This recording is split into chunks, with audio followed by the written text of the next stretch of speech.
Number 24 asks us to estimate this limit if it exists. So we want the limit as x approaches 0 from the right of f minus, or 4 minus the square root of x.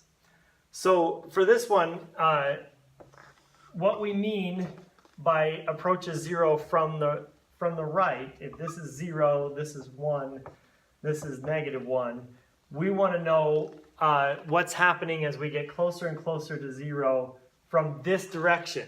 So notice that every number that we plug in as we're coming from the right is always going to be positive. They're going to be really, really tiny numbers, but they'll be positive numbers, which is important because we're taking the square root.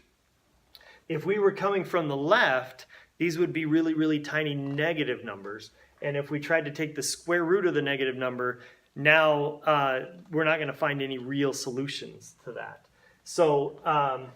So for here, this is going to, as this gets closer, as x gets closer and closer to 0, the square root of x is going to get closer and closer to 0. And so this is just going to be equal to 4.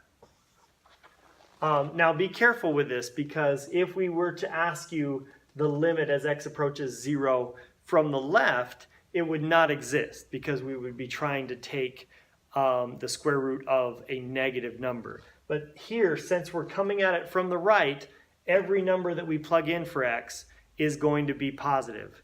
And so this is going to exist, and it's going to get closer. This is going to get closer to 0. So 4 minus 0 is just going to get closer and closer to 4.